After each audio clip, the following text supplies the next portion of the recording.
Good evening, friends, and welcome to another edition of Crime Time with DutyRon and Ed Wallace. We are retired New York City police detectives and 9/11 World Trade Center first responders. Hey, if you like all things true crime related from the police detective's perspective, consider hitting the subscribe button, hit that notification bell, so you'll get all things DutyRon and this guy right here, Ed Wallace, when we go live or upload another video. Hey, today we're going to get into Adam Montgomery on day one, his trial for the murder of his daughter, Harmony Montgomery. A lot of holy shiitake mushrooms going on in day one excitement. We're going to get into it tonight.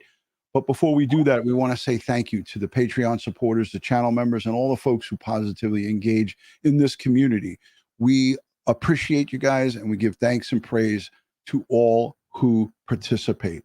The comments, the questions, and everything that you do and leave here in this community is what makes it great. So thank you for that. Ed, I know that you do an Army training. You're on a special assignment within the United States, of course. But did you get a chance to review what was going on? I know you were watching the Traconis trial, but this I had on with the second earbud, and I was listening to it. Adam Montgomery, you and I covered this thing so heavily. We were on this case from early on, and it was just shocking for me to hear him actually admit some guilt. He seemed like such a hardcore criminal. 20 arrests, one arrest for shooting somebody in the head, and now standing charged with the murder of his own flesh and blood, Harmony Montgomery. Ed, your thoughts? Well, I didn't see this coming. Did not see him pleading guilty to those two charges and not pleading guilty to the murder. Okay.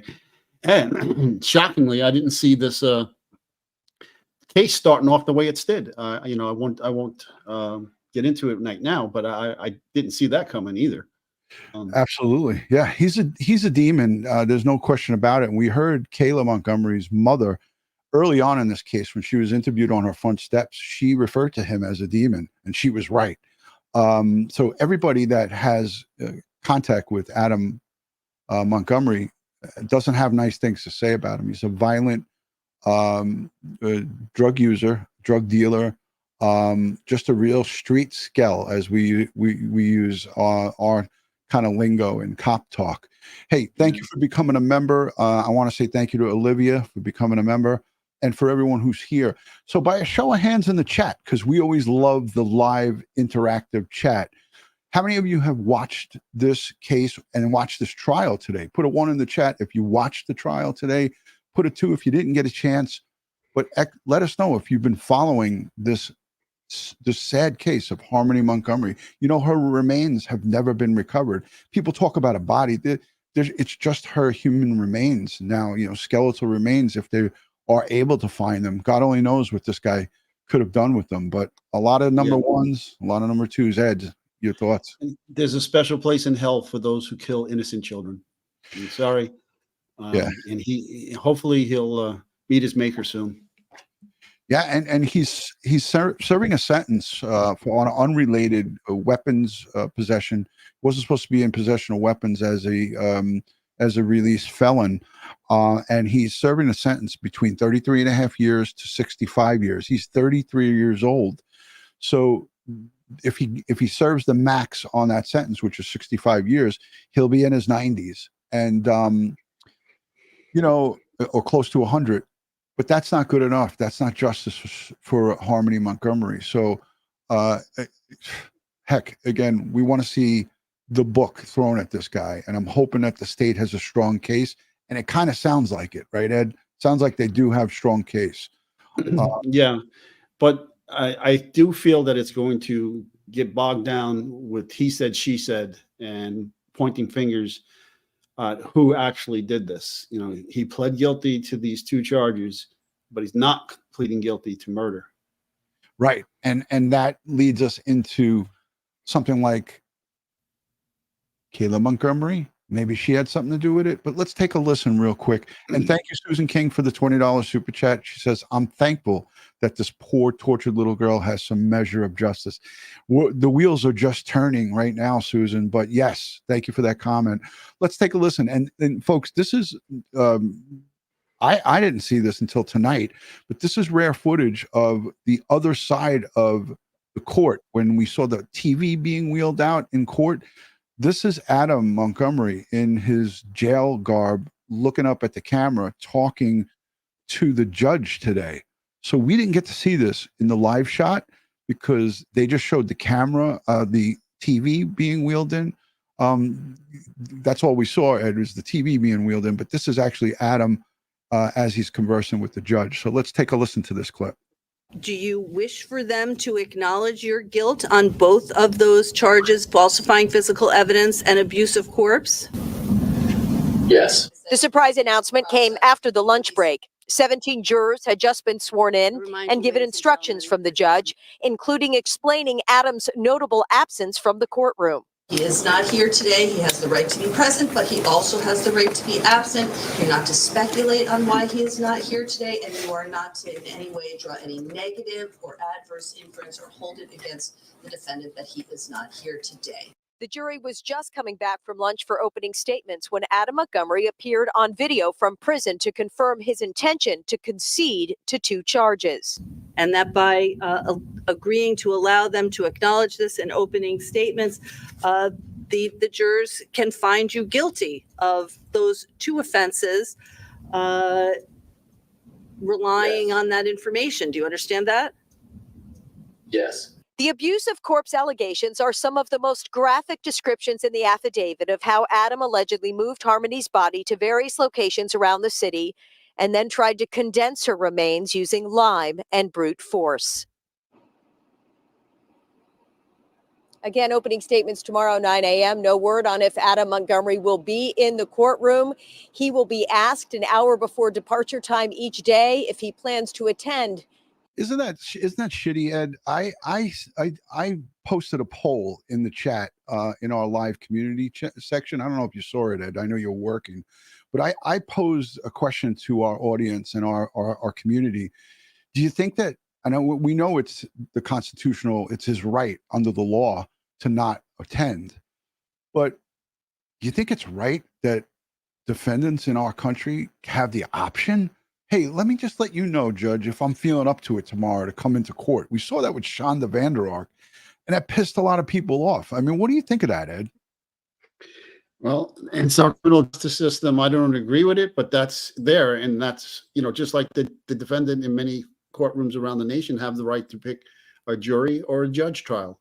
I don't think it's right. I think he needs to be there. I think his victims need to see him there and facing the music for what he did in the live courtroom, not hiding behind a television screen like a coward that he is. All right. And don't make no mistake about it. He is a coward. Only cowards kill innocent children. All right. There's never a justification for killing an innocent child. Okay. He's a coward. No doubt about it, Ed. So just despicable. And the system failed in every aspect of the child welfare in both states that they were in, but I was really confused with the judge. What do you mean the jury can find him guilty of those 2 charges? If he pled guilty, then those charges should be removed from this trial, and he only faces the murder trial now. And then she will go into sentencing with him for those 2 charges that he pled guilty to. I don't see why those 2 charges would still go to the jury if he pled guilty. And we're going to listen to a former prosecutor because she goes on WMUR9 and she talked tonight about it. So we're going to go into that in a minute. But let me just let the rest of this play because I interrupted. But it really pisses me off. And I want to say how I feel about this is it's like if you do the crime, you should have to face the music. You should have to be, when it comes down to the end of it, you should have to be brought in before a jury of your peers, and you have to either look down or look at them or look away or whatever you want to do. But it should be mandatory that you have to be in that courtroom. But it isn't. It's unfortunate. This is how the laws are here in the United States. But I so disagree with it. And I think that he needs to be in that courtroom. But it does show how much of a coward he is. Even now, coming to this is the safest place that he could be, in the courtroom. Where he should be worrying about himself is in jail. Because, we know convicts don't like baby killers. Right. And let's not forget, though, even at this stage of where we are in the criminal justice system, and he's innocent until proven guilty. Of course. Yeah. That's the presumption, right? So I give, and I don't like to use this button, like I don't use it all the time, but to the judge saying, and I know she's doing her job, saying to him, hey, let us know, and we'll take a listen to that in a minute. Let us know if you're feeling up to it, and we'll send the car to get you, is basically what she said. I say, oh, hell no. To that. Let's let this rip. His own murder trial. We're live in Manchester. Amy Cavino, WMUR News 9. Now, one legal analyst says Adam Montgomery's decision to acknowledge some of the charges against him shows that he may try to blame someone else for his daughter's death. She says the likely choice is Montgomery's estranged wife, Kayla, who is also a star witness for the prosecution.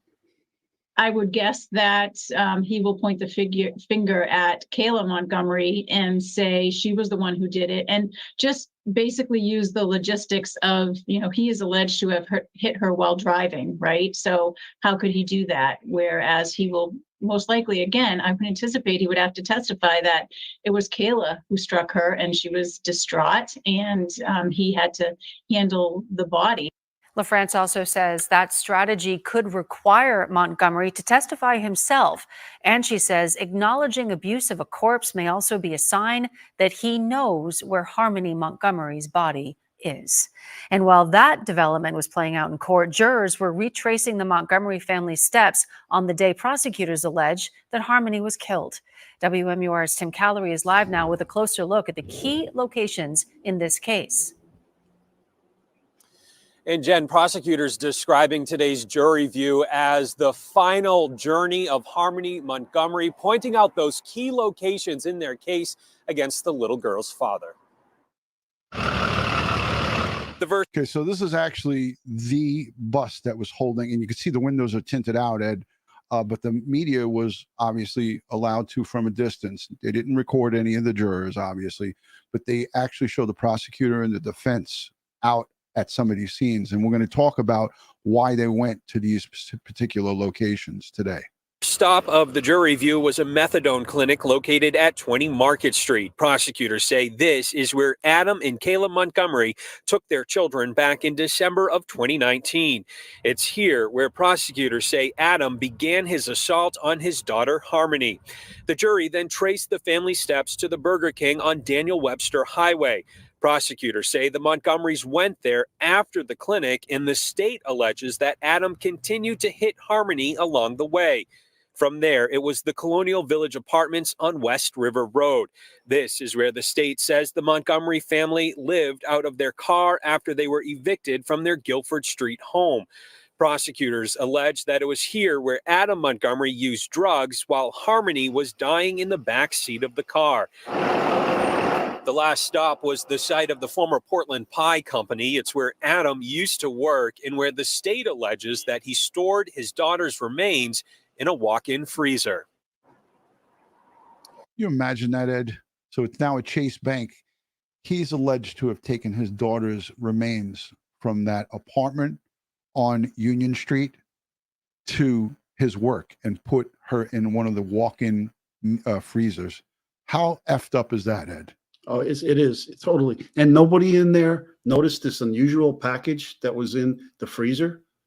I mean, I don't get it. But for what I don't get also is this is the first time I've seen before opening statements, the jury going on a road trip and visiting all these scenes.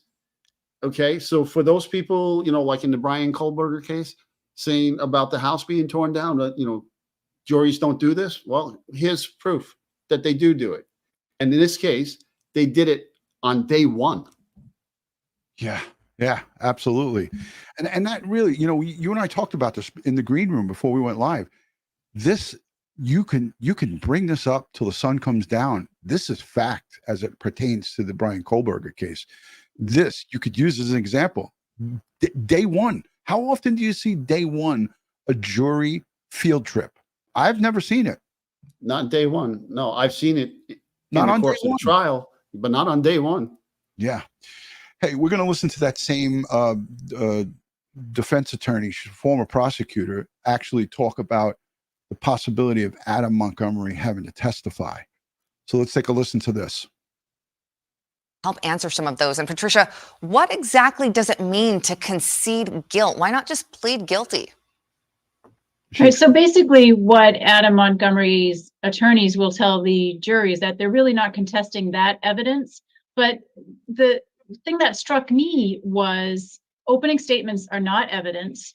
They're just laying out the case. So it would almost appear to me that Adam Montgomery would have to testify, because somebody has to say, I acknowledge that these crimes I did commit. So it's an interesting twist, and it's an interesting strategy by the defense. I'm guessing the hope is that perhaps what happens a lot of times in jury trials is maybe they want to split the difference. They say, well, he's conceded to this, but, hopefully the strategy is that they find him not guilty of the murder. And that raises the question, though, how can a defendant concede to abusing a corpse and falsifying physical evidence without looking like they're also guilty of murder? Does it look like maybe he's getting ready to point the finger at someone else when it comes to who killed Harmony?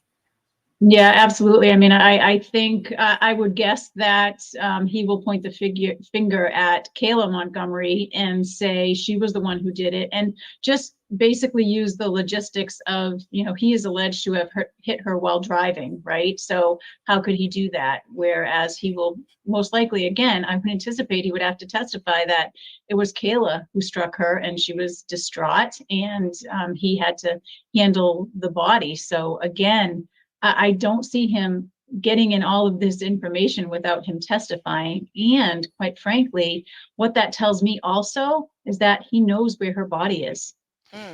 Analyst Patricia LaFrance. I actually agree with her, Ed. I just wanted to get your thoughts before we go any further here. Well, there's clarification now. He did not plead guilty. He is conceding that he's not fighting those charges. Right? So that's different. I thought he pled guilty. He did not. He just is not. He's conceding those charges. He's not going to fight them. Let me show you what the judge says in the courtroom after this is over. So I'm going to that next. And this is where my little bit of confusion comes in here, because the judge in the courtroom says, so you're pleading guilty. So let's listen to the rest of this, and then let's go to the court, because I have that queued up. As well, that's been a big question mark this entire time. But I do want to ask you, does this change the evidence that prosecutors are allowed to present? Can they still talk about what Montgomery allegedly did with Harmony's body if he concedes to abuse of a corpse? Right. Well, they still have to prove their case because, again, he did not plead guilty. It's not being taken from the jury. A lot of times, if charges are dismissed or somebody pleads guilty, the jury is told you are no longer, you can no longer consider those charges. These are the charges before you now. However, again, the state, he hasn't done that. He hasn't pled guilty. So the state still has to prove the case beyond a reasonable doubt. And again, like I said, opening statements are not evidence. So the jury will hear that. It is anticipated in the opening statements from the defense, but the state still has to prove its case. So absolutely that evidence will still come in. They may not, call as many witnesses if he's already conceding to the evidence, and they may stipulate to some of the evidence. There was a lot of physical evidence linking him to some of the scenes. So I anticipate maybe they will stipulate that, this expert would testify, for instance, about his fingerprints on a piece of ceiling. I believe it was a vent where Harmony's remains were allegedly stored. So there may be some stipulations that both parties will agree to lessen the length of the trial, because a whole month trial is a lot to ask of a jury, especially when he is now conceding a lot of the charges. Does this change anything else? Does this change opening statements or the strategy for both legal teams? Right. Well, state always goes first in opening statements, so they really can't say anything until the defense does. So they're going to lay out their case just like they would. What happened today was, quite frankly, I think the defense attorneys just want to make sure they cover their bases. So, that happens a lot of times when you have a defendant telling you something like this, that he's essentially giving up a lot of his rights to challenge the evidence, you want to make sure you cover your bases so he couldn't claim on appeal that his lawyers went and did this without without telling him. So that's why you've had that voir dire outside the presence of the jury. So the court put it on the record. He absolutely knows what he's doing and is allowing his defense attorneys to concede those charges. Let's take a listen, Ed, to what the judge had to say. If you can, just scan through the chat while I grab that, Ed. So hashtag Ed, hashtag DutyRon. Ed's got his arms folded. That means he's in the defensive mode right now. But What's the matter? Didn't you watch the Jokonis trial? They said you can't tell if somebody's guilty by their body. Anyhow, I don't see anything. Anybody have any questions? All right. Well, I have it up, so we're good. All right. Thank you, Ed. You're welcome. You admit to each and every element of the offense of falsifying physical evidence and abuse of corpse. Is that okay? You admit to each and every element of the offense of falsifying physical evidence and abuse of corpse. Is that okay? And did you speak with your lawyers in detail about that? Yes, I did. And have you reviewed the opening statement in which they will tell that to the jurors? Yes, I did. And do you wish for them to acknowledge your guilt on both of those charges, falsifying? So Ed, here's the confusion that comes in. I don't know. Did you hear this as this happened in the court? Yeah, she said, are you admitting your guilt? Yes, I did. And do you wish for them to acknowledge your guilt on both of those charges, falsifying physical evidence and abuse of corpse? Yes. And do you understand that it would be the state's obligation to prove each and every element of those offenses beyond a reasonable doubt before the jury could find you guilty? Do you understand that? Yes. She's telling him that he's giving up his right for them to prove it.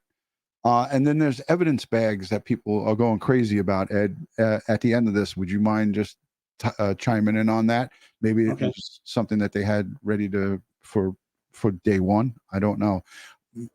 It seemed like they knew this was going to happen. So I first thought this was like something that was a surprise, but it almost seems like they knew that this was going to happen. And that by understand that it would be the state's obligation to prove each and every element of those offenses beyond a reasonable doubt before the jury could find you guilty. Do you understand that? Yes. And that by agreeing to allow them to acknowledge this in opening statements, the jurors can find you guilty of those two offenses, relying on that information. Do you understand that? Yes. Okay, and that is what you wish to do? Yes, ma'am. Okay, do you have any further question about that? No, I do not. All right. Anything further that the state requests? As further the state request, we assume that the court would take that into account and make a decision whether or not he's making a knowing, intelligent, and voluntary waiver of essentially proving his facts and proceeding this way, which the court will do. Okay. So anything you want to add, Attorney Smith? Not on that issue. Okay. So, Mr. Montgomery, having heard from you that you've discussed this with your lawyers, that you've reviewed the opening statements, the draft of the opening statement, that you acknowledge that you understand that the burden of proof is on the state to prove each of those offenses beyond a reasonable doubt, and that it's understanding that it is your desire for them to proceed with that strategy. The court does find that this is a knowing, intelligent, and voluntary waiver of your rights and will allow them to proceed on that basis. Okay? Oh, yep. Okay. So while I have you, today you did refuse transport, so I want to talk to you about tomorrow. As we discussed with This is what got me crazy, Ed. And I know you didn't have a chance to really review this, but listen to this. I just sent out 20 memberships on our behalf, Ed. Ed and I gifted out 20 memberships, so welcome to the new members. Make sure you're subscribed. You hit the thumbs up for a chance to get some more free memberships later on in the broadcast. But this is the part that really pissed me off. Even though it's legal, this is what she has to do. But she's almost like it's almost like she's making an agreement with him, like, hey, tomorrow you just let me know in the morning how you're feeling, and we'll send a car to get you. I was just like, Oh, no. Montgomery, having heard from you that you've discussed this with your lawyer, that strategy, the court does find that this is a knowing, intelligent, and voluntary waiver of your rights and will allow them to proceed on that basis. Okay? All right, here we go. Oh, yep. Okay. So while I have you, today you did refuse transport, so I want to talk to you about tomorrow. As we discussed with you this morning, you can't change your mind midway through the day, but you can inform the court if you wish to come tomorrow. And what I would like to do, and each day thereafter. So you can come and we will send a transport for you. That is your absolute right. But as I explained to you this morning, it's also your right to waive your presence and for us to proceed in your absence. Oh, So what I'm going to hell do is I'm going to instruct the sheriff's office and the Department of Corrections that someone will ask you tomorrow morning, do you wish to come to court today? We will have transport available to you if you want to come, but I am not inclined to send a car up there to pick you up only to have you refuse. So do you understand that? Oh, Yes, ma'am. Okay. Do you have any concern about that procedure? No, I do not. Okay. So it is our intention to have someone ask you tomorrow morning whether or not you wish to come. And whenever they come to ask you that question, they're going to need an answer from you so that we have sufficient time to make sure that we get you down here in order for us to start the trial in a timely manner. Do you understand that? Yes, ma'am. Okay. And I believe your counsel will be speaking to you later, at some point later today? Not Oh, today. not We today. can't. Okay. 24-hour notice. Okay. So that's going to be the procedure for tomorrow morning and each day thereafter of this trial, unless and until the court makes a different order on that. Do you understand that? Yes, ma'am. Okay. Is there anything further from the state while Mr. Montgomery is present? No, Your Honor. Okay. Anything further from the defense? No, Your Honor. All right. Mr. Montgomery, you're free to go now. I appreciate that that you are speaking with us when we need to speak with you, because we are keeping the jurors waiting when we do this. Okay. All right. hogwash. I just can't believe that she's just like, you just let us know. But I don't know. It is what it is. You want me to pull that wedgie out of your ass? What wedgie? What are you talking about? You're really twisted about this. I get it. I'm very twisted about it. It's like I feel like somebody that's so heinous like this guy and such his criminal history and how much of a thug and this perp, this evil demon is now like, she's actually talking to him like they're friends. But listen, I get it. It's part of the job. It is what it is. Ed, I wanted to talk to you about the evidence now that you got that big shit-eating grin on your face. No, listen, it was totally disgusting the way she was placating to this guy. Oh, but she's the judge, right? And he has the presumption of being innocent. And I just didn't like, how, we'll send a car. What do you mean you send the car? First of all, I never heard of sending the car for somebody. The Department of Corrections has to take that person out of the prison and deliver them to the courthouse. Well, what is this? I see Harmony's face every time I see him being treated nicely, and like, look, you're either going to be here or you're not going to be here. Like, Shonda Vanderrock, she opted not to show up when she saw that the shit was hitting the fan, but she was there for some of it. But then she just became a coward and chickened out and said she didn't want to come for the rest of it. But she did come for her sentencing. But the judge was not as nice as they're being to Adam Montgomery here. And it is what it is. Well, let's move on. The house where he allegedly had Harmony up and in the ceiling, that was 644 Union Street, right? 644 Union Street. And that was on June 22nd, 2022. You and I covered that live. We had, we had the drone and the helicopter that was up, and we were covering them in the back, in the front. They had the camera going down into the sewer underneath the apartment complex in the back. Tents set up.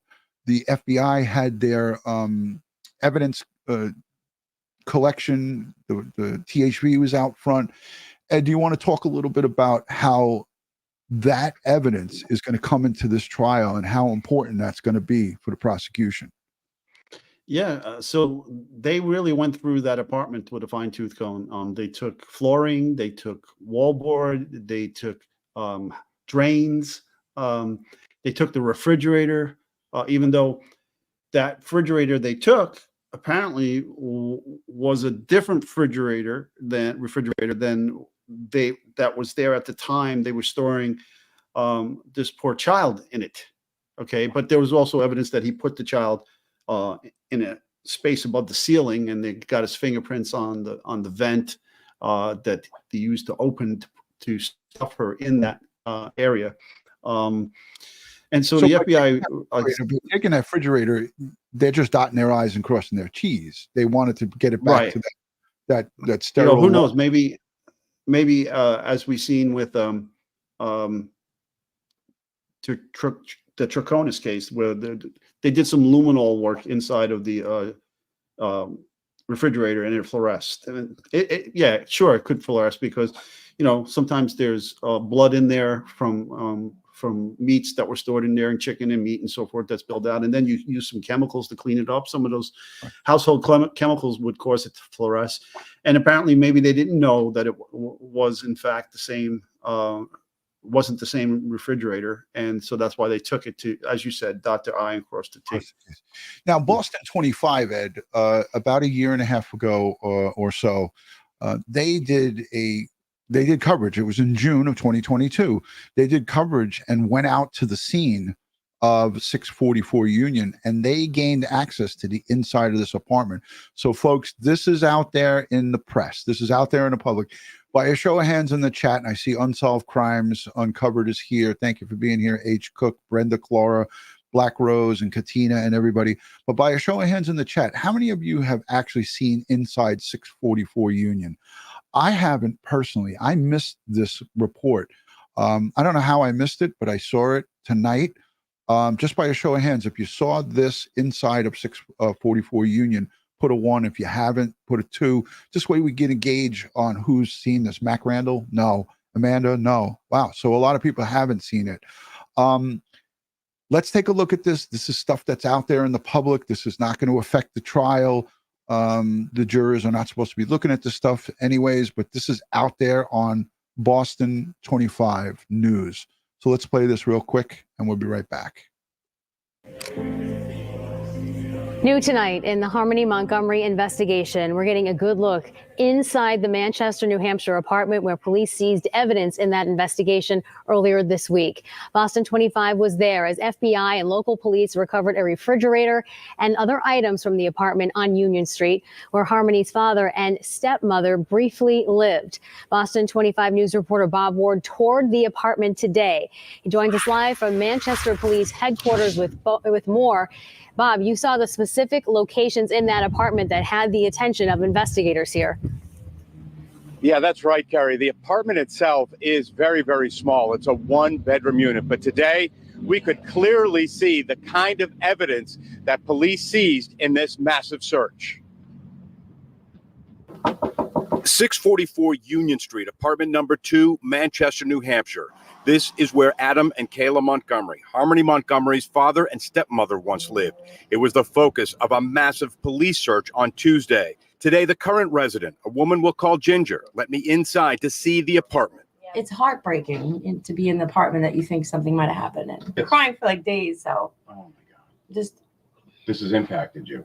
Definitely. The apartment itself is a small 1-bedroom. It's being repaired, but we can clearly see the pieces that police collected as evidence and took away. A good look. Ed, I just want to ask you about this part. I'm going to bring it back to it. Why would they take up the floor just for our audience, I mean, I know you and I know why, but why would they take up the floor some years later? I mean, Harmony, this is going over a year. December of 2019 was December 7th of 2019 when it's alleged that she was killed. Now we're looking at June of 2022. So what kind of floor was it? Was it tile? Was it carpet? Was it linoleum? There might have been in the carpet, which is an absorbent material, there might have been some body fluids that seeped into it. There might have been some blood. And if you pull the carpet back and you look at the weave on the back of the carpet, even though there may have been attempts to clean it, that blood can still be there. And then you can extract the blood from the carpet and do DNA workup on it. So sheetrock, Ed. We also saw sheetrock, you and I, as we covered this live on June 22nd of 2022. Yeah. We saw them come out with big pieces of sheetrock and lay it down on those, it appeared it was sheetrock, but also it appeared like there was something thinner and more flexible than sheetrock wrapped in paper. And I didn't know exactly what that was. Was that fiberglass? Was that linoleum? Did they take pieces of the tub out and, maybe a tub enclosure? Right. Well, let's let the rest of this play. I just wanted to clear that up for the audience because people want to know. And if you appreciate us going over those little fine details of the forensic, let us know in the chat. And anybody who has questions for Ed, hashtag DutyRon, put your question in the chat and we'll highlight it. And we're going to get to all the super chats in a minute. Repaired, but we can clearly see the pieces that police collected as evidence and took away. In the kitchen, there's a new refrigerator in place. The previous refrigerator was seized as evidence. That fridge is supposedly a newer fridge. It wasn't there when they were here. A lot of the stuff the maintenance man was telling me was not here when they were there. There's 3 other tenants before me. There is extensive flooring that's been removed too, in the kitchen, in a hallway, and into the bedroom. Just to be clear, this was carpet before. Yep. It's gone. And there was tile over there off the kitchen, and that's got to be replaced. Yeah. And in the bedroom, a ladder stands in the closet where a worker has been trying to rebuild it. It appears police were very interested in this closet. Closet was just all ripped out. So they took things out of the closet. They took my stuff out of the closet, and then they took the walls of the closet. And there was a shelf and a bar, and that's all gone. So they just came in and redid it. In 2021, Adam Montgomery was arrested here at Union Street several times, charged with criminal mischief, stalking Kayla, and resisting arrest. Harmony Montgomery was last seen in November or December 2019. The current resident never met the Montgomerys, but like many, she cannot stop thinking about Harmony and what might have happened here. It's breaking my heart. This is breaking a lot of hearts here in New Hampshire and really all across the country. Now, all of that evidence that was taken out of that apartment was taken off-site where it'll be analyzed later. Now, I reached out to Manchester Police. I reached out to the New Hampshire Attorney General's office. They are not talking about the search this week on Union Street. In fact, they're not talking about this investigation publicly at all. Reporting live from Manchester, New Hampshire, Bob Ward, Boston 25 News. Public following this so closely, Bob. It's been pulling at all of our hearts. 25 Investigates also confirmed today that in addition to the searches we've been covering by police, New Hampshire Fish and Game have been assisting, dredging through waterways and woodlands. What does that say to you? Well, it tells me that there's a lot going on behind the scenes in this investigation to try to find Harmony wherever she is right now. Hopefully she's alive, but as more time goes on, we just get more worried. So dredging waterlands and open bodies of water and so forth and woodlands. They've done everything. You know that, Ron? Go ahead, Ed. You know that sheetrock, and it looked like it was a closet. So if her body was being stored up there above that closet in some way, and it's possible for body fluids to have leaked and then came down the inside of behind the sheetrock, not the sheetrock that you could see when you open the closet door, but on the other side, and then saturated that sheetrock.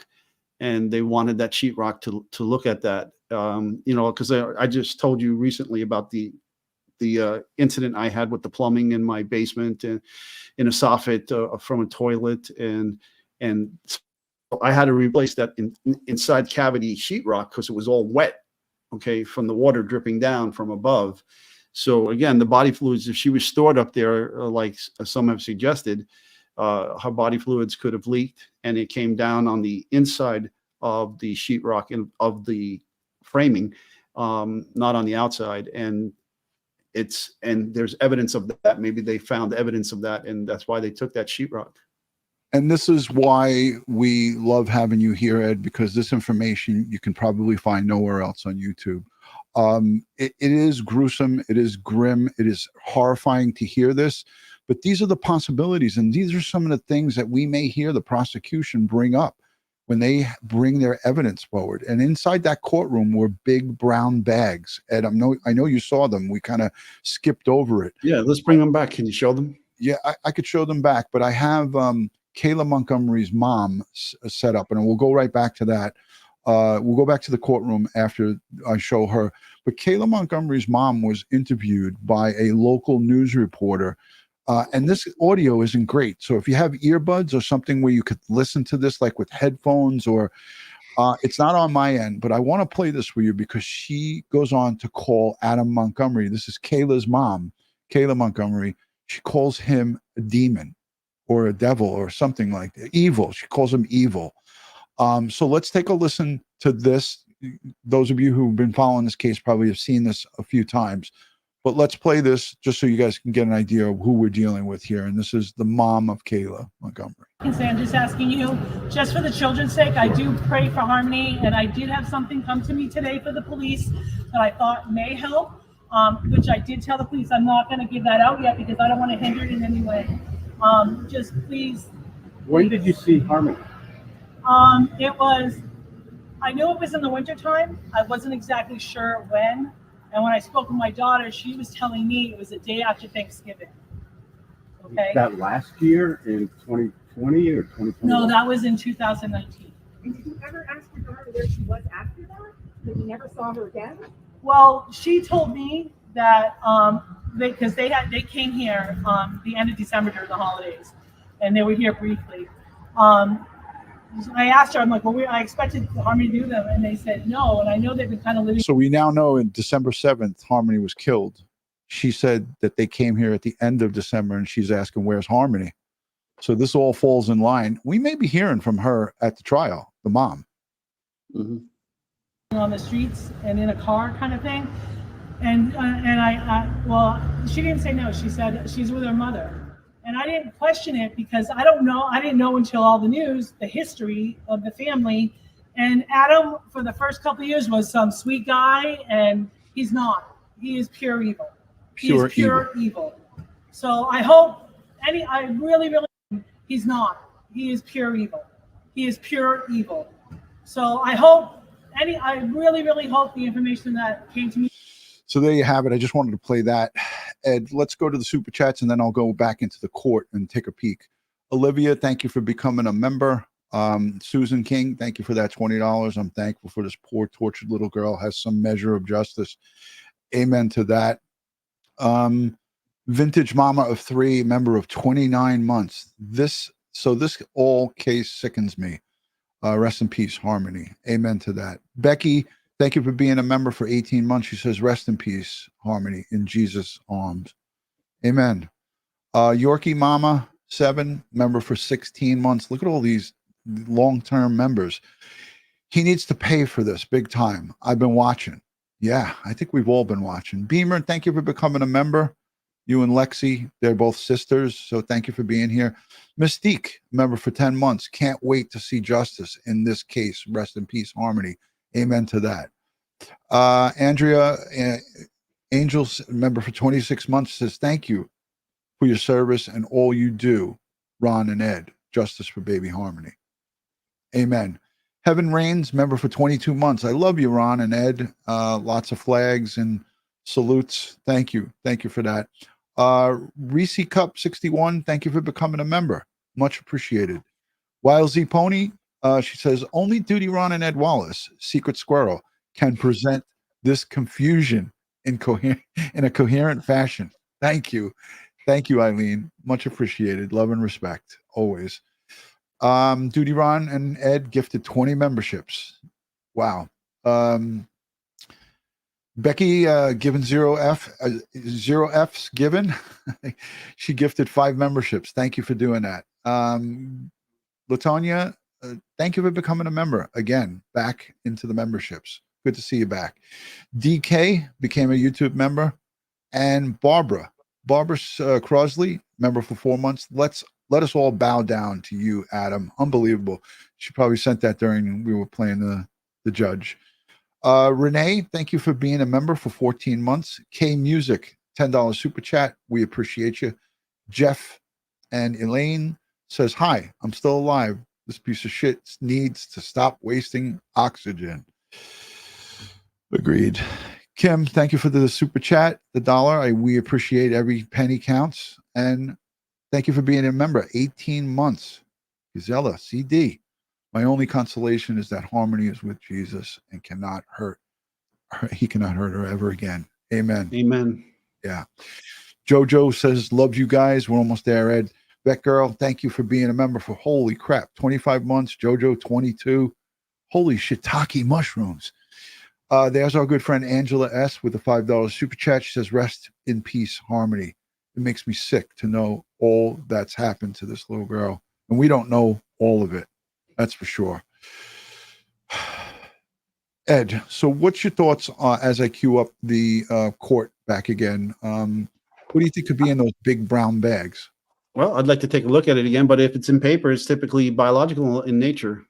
Okay. I'm still confused though. I mean, he's conceding this. So is he trying to, does the prosecutor now still have to present all the evidence of the crimes that he's conceding to? Yeah, that's the confusion. And I got to get a defense attorney or someone to clarify that, because we heard on the local news there, that former prosecutor and now criminal defense attorney, she said that they still do. So it is confusing, but tomorrow morning, 9 o'clock, I'm going to stream the opening statement. So let's hear what happens on opening, whether Adam says, look, I'm pleading guilty to these 2 charges. The 5 charges is second-degree murder. Let me put us back on. This is the bag that is a big bag, and it's got red evidence tape around it.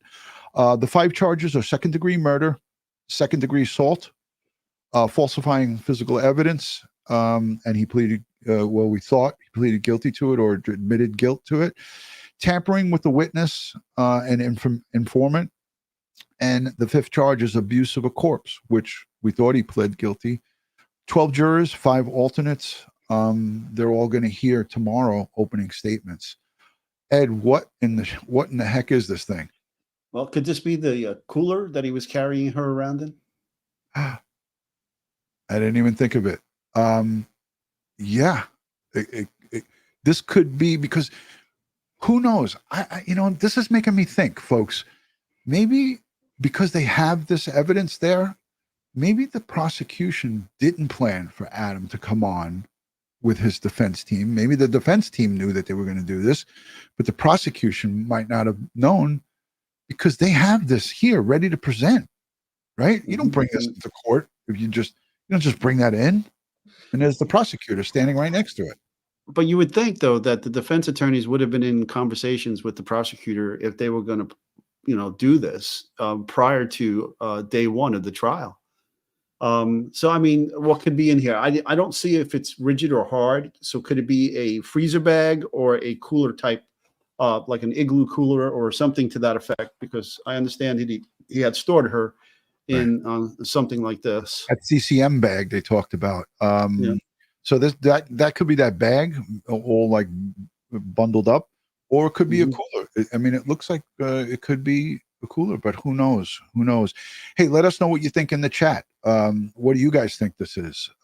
Kim McDonald sends in a $10 super chat. And she says, do you think that the people who wanted to adopt Harmony will attend the trial?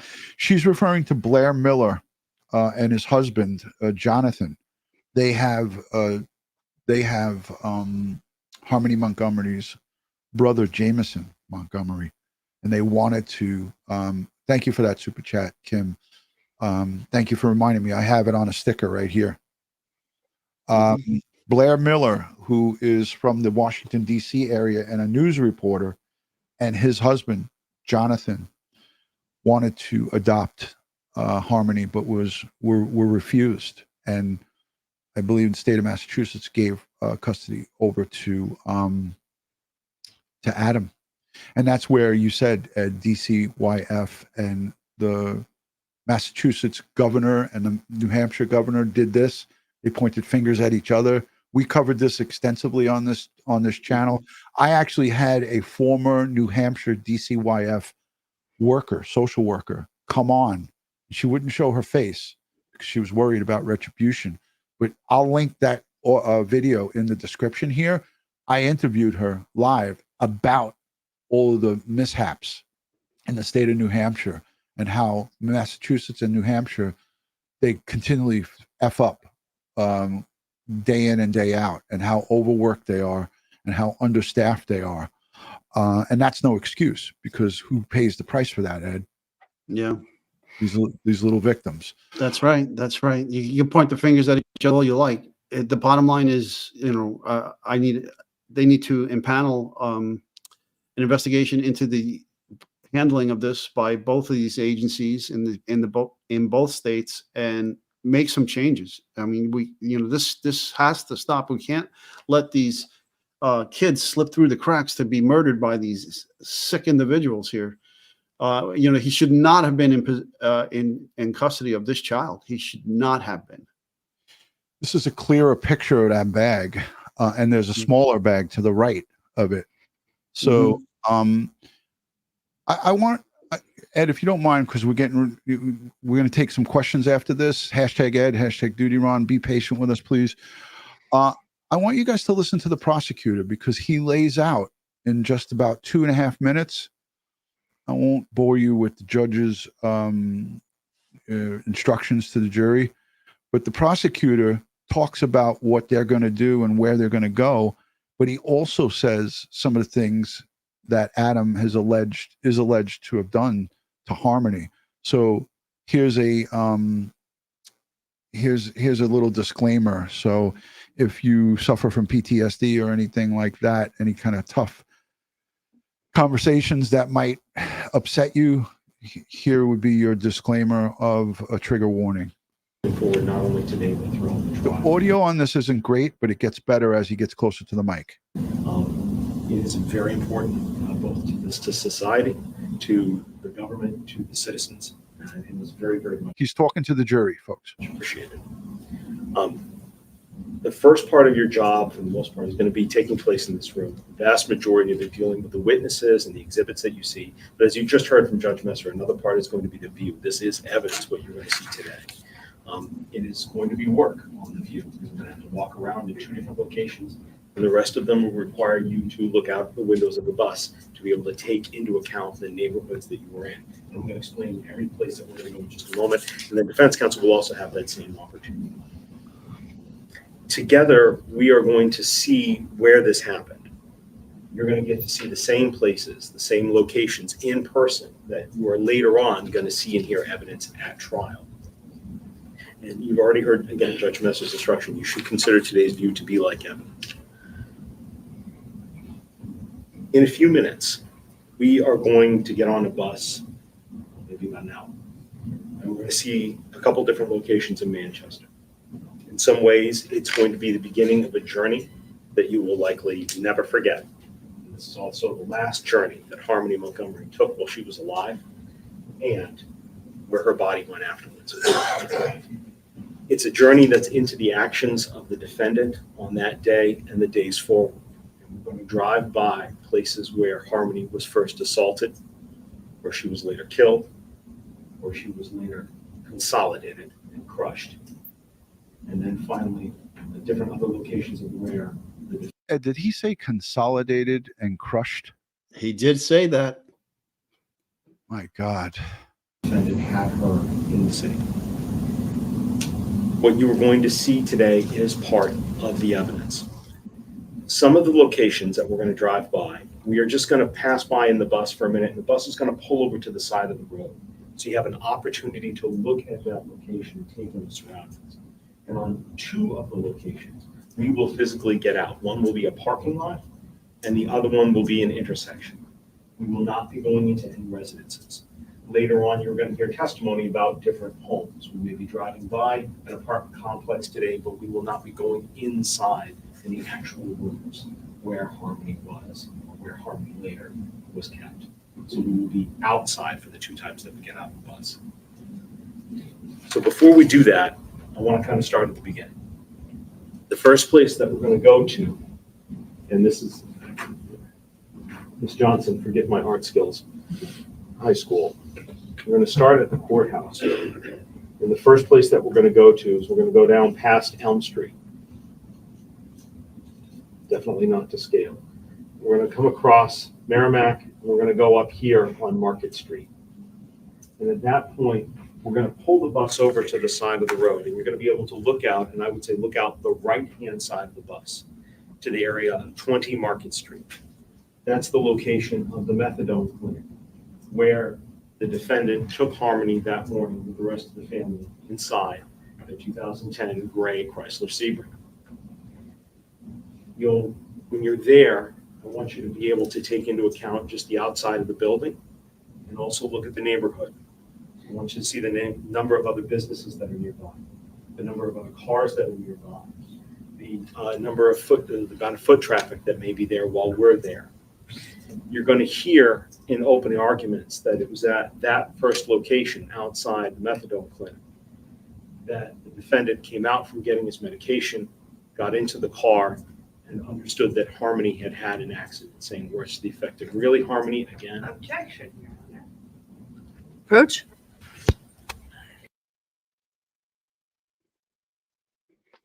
Hey, Ron. Yeah. She didn't object to the statement about being crushed, right? Because he conceded this stuff. Because I found that interesting. Why didn't she object? Why didn't she object? But he concedes after this. Ed? She knew About where they he was want. conceding. Right. So there's just a minute here, and then they come back. They had a sidebar for the objection. Right. Is neither sustained or withheld. The state will clarify. Go ahead. When we're at that location, later on, you're going to hear testimony back at that location.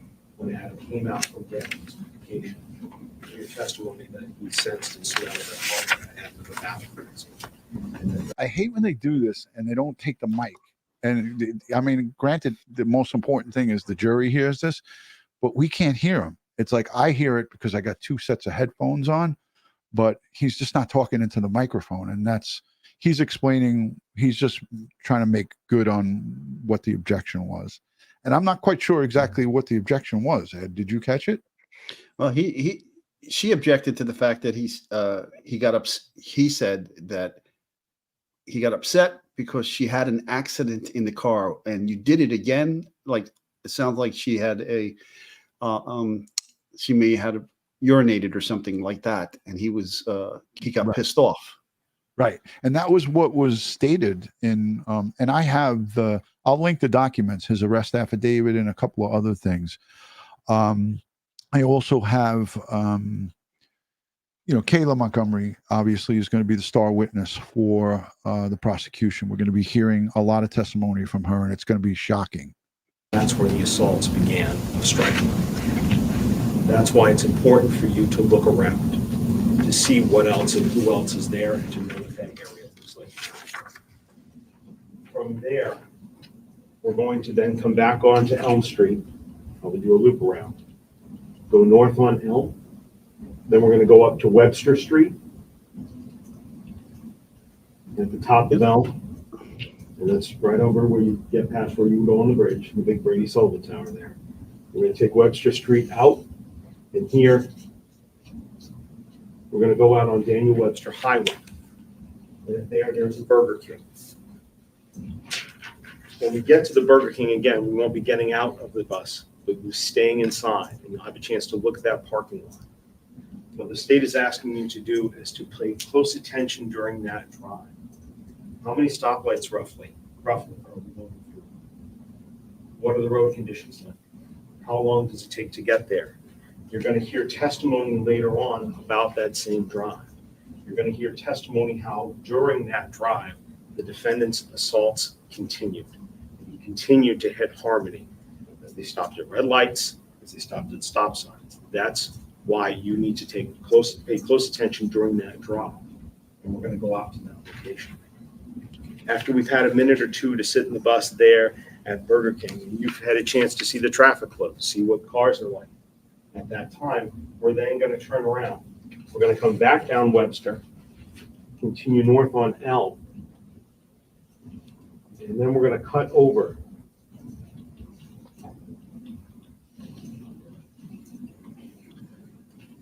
Why didn't he have a demonstration prepared already? River Drive. Say again, Ed? Why didn't he have a map prepared already, a professional map of the route and every place they were going to go, prepared for him to do this instead of the flip chart and the marker? Yeah, seems a bit unprofessional. Yeah, I didn't like it, but I guess maybe he was just trying to be as basic as possible to the jury. We can't see the jurors. Maybe they're elderly, maybe I don't know why he did that. But yeah, a map would have been much easier and much better for them to understand. I just put myself in their shoes, and the others like, what is happening here? What's going on? Yeah. And what is the necessity of doing that? Right. And just not telling them, okay, this is where we're going, this is what we're going to do, and this is what I want you to do. Right. It's almost over, so let's just finish this and we'll take some questions and we'll wrap. I got an early show tomorrow morning where I'm gonna live stream the opening statement here because I think it's going to be interesting to hear what Adam Montgomery, if he shows up, and B, what he says. Approximately 59 West River Drive, and there we're going to make our first stop where we get out of the buses. 59 West River Drive is one of the street locations for Colonial Village Apartments. It's right up on you can see poorly drawn river. It's right on the backside there. We're going to be pulling in between those buildings and going to a very large back parking lot that's behind there. This is where you get your testimony that the defendant lived in his car after they had been evicted from their Guilford Street home, and where the defendant kept Harmony and the rest of his family after they left Burger King, after he continued to hit her, and drove back there to eat his food while Harmony was moaning. You're going to hear testimony that that's where he used his drugs while Harmony died. When you're there, I'm asking you to notice the number of apartment buildings that are nearby. Look at the number of cars that are in the parking lot, how big that parking lot is. I'm also going to ask you to take notice in that back parking lot area, look towards the tree line. Look at the very back row, closest to the river, where different cars can park. Notice all of that while you're there. It's going to be more than 1 or 2 minutes. So you can get out, you can certainly walk around, take your time to really look in that area and look at the different details that are there.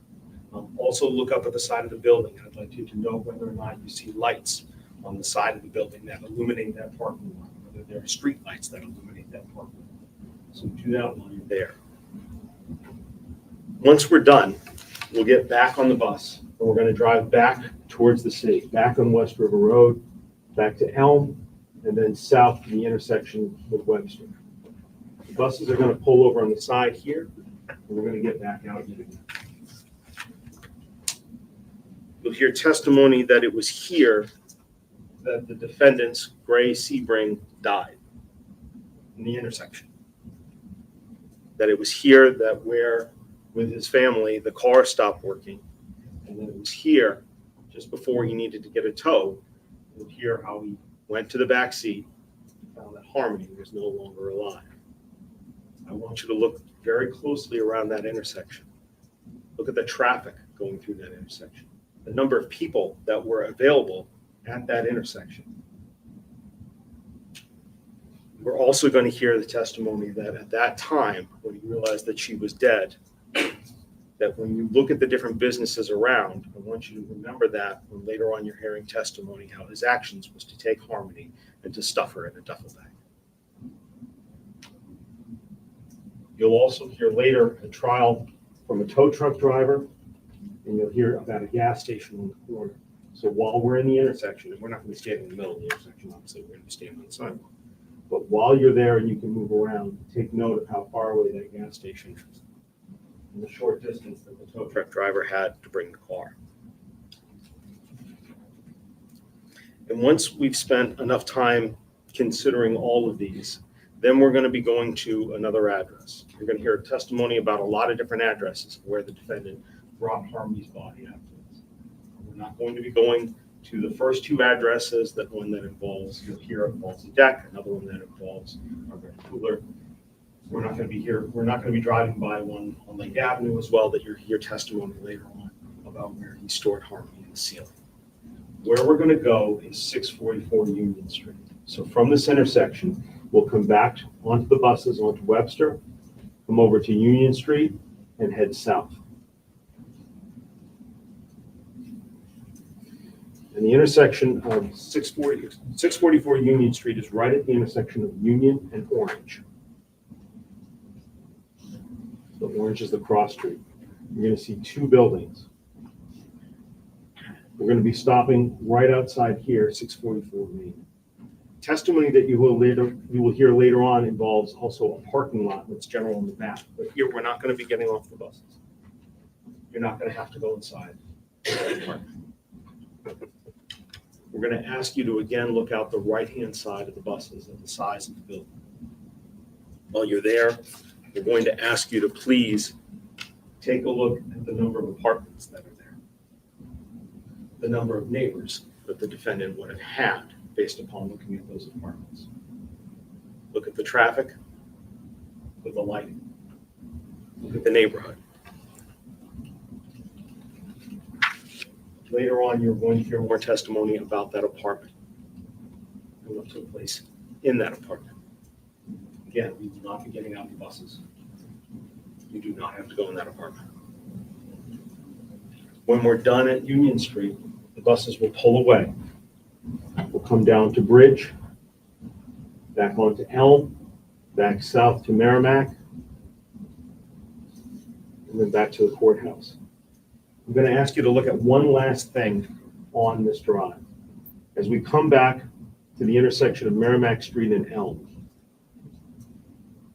roughly here compared to how I'm pointing right now, down at that intersection, right across the street from each other, there's the Thirsty Moose Tap House, which is right on Merrimack. Right across the street from that is a Chase Bank right now. When we drive back down Elm, and then we take that left-hand turn to come up Merrimack Street to come back to the courthouse, I'm going to ask you to look out the right-hand bus of the window. We're not going to be slowing down there. It's Elm Street, a little too busy. But I do want you to look outside that Chase Bank. In the winter of 2020, you will hear testimony that that was not a bank, that that was the Portland Pie Company, pizza shop, that that was where the defendant worked. And you're going to also hear testimony that that was where, on one occasion, he ordered his wife to bring a CMC bag containing Harmony's body and stored it inside a freezer, seen by other witnesses. So when you hear those witnesses and they talk about Portland Pie Company, we're going to be driving by that location. Again, it's a bank now. It's not a pizza place anymore. But understand where that location is to better understand the testimony that you're going to hear throughout the rest of this.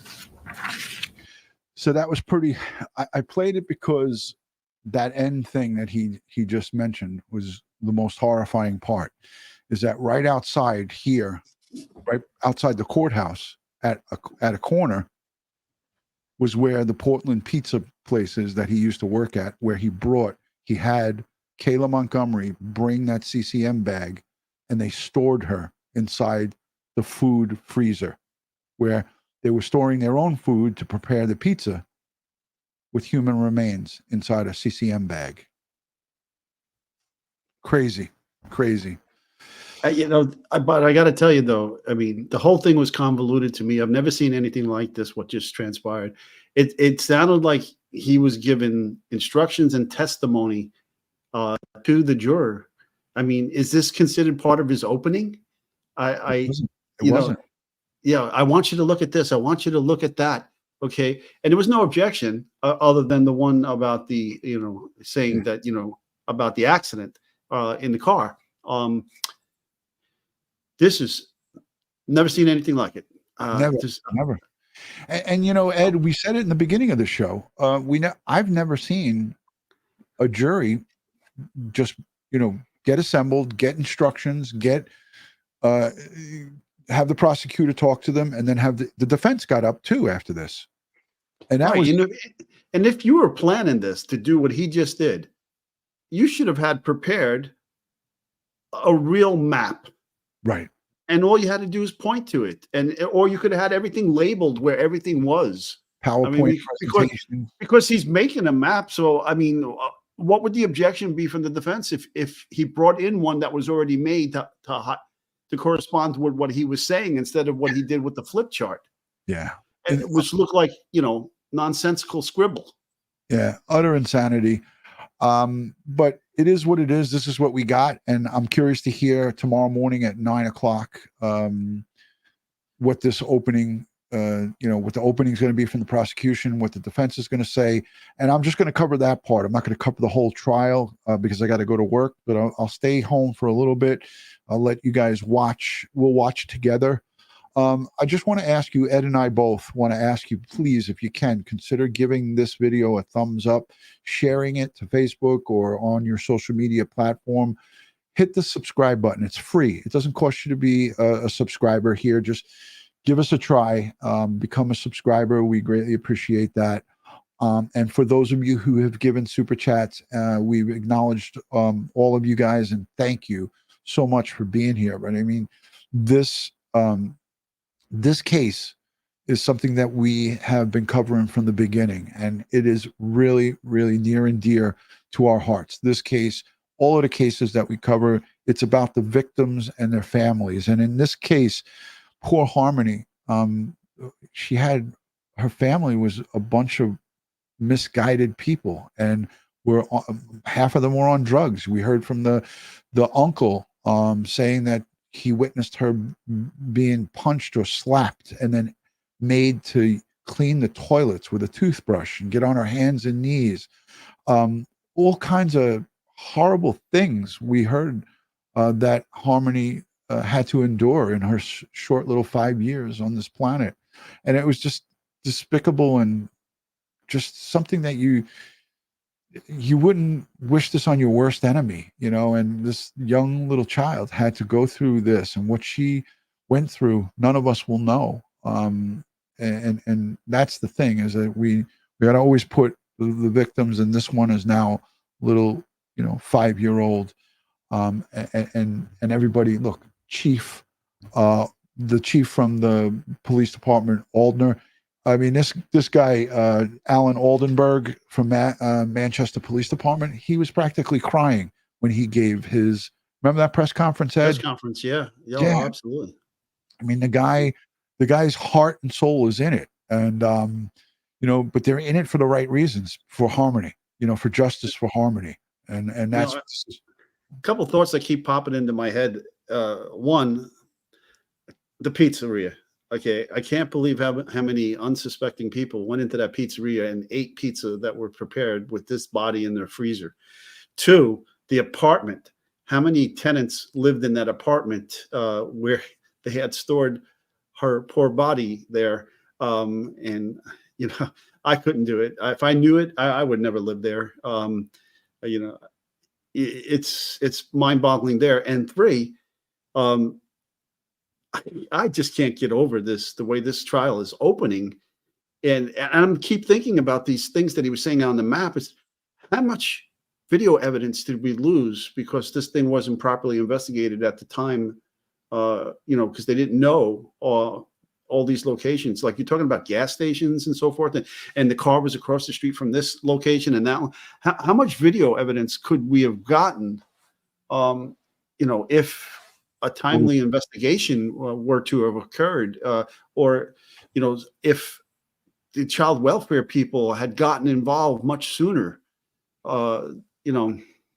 Well, the problem is that child welfare just let it go and didn't look back.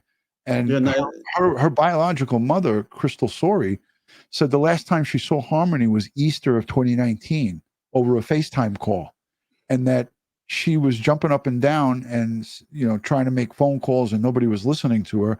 I don't know if how many of those calls she made, but Crystal contacted DCYF, according to somebody close to her, in September of 2021.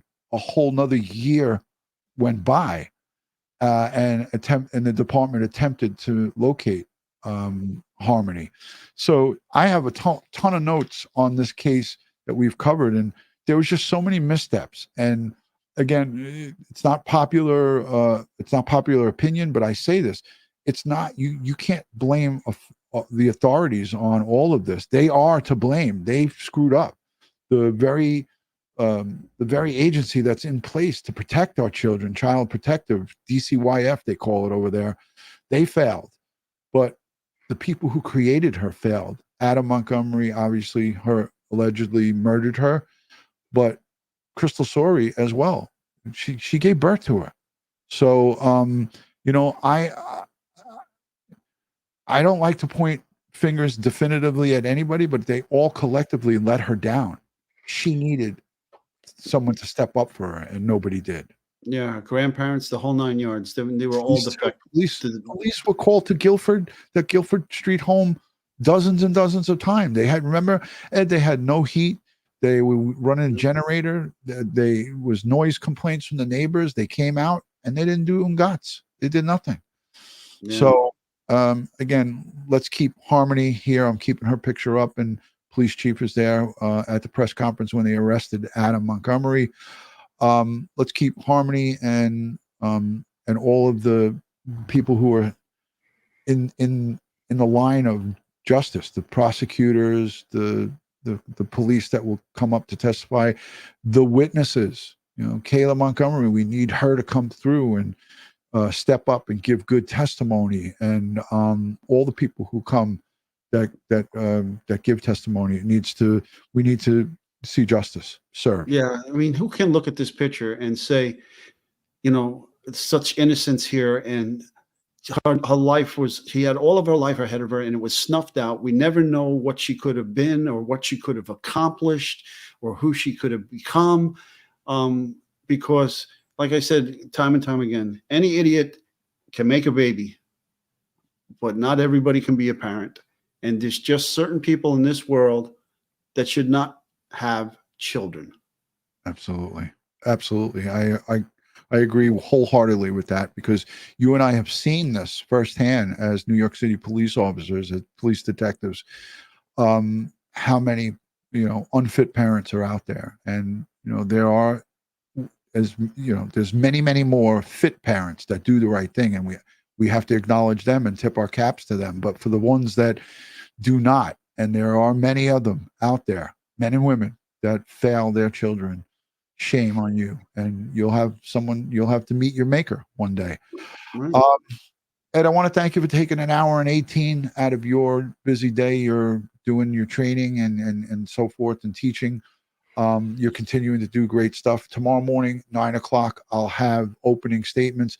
I'm not going to give a lot of commentary. I'm just going to let it play for you guys. So if you want to be in the chat, anybody want to be in the chat and maybe converse back and forth, we'll do that, and I'll have it covered live. I'll set a live stream up.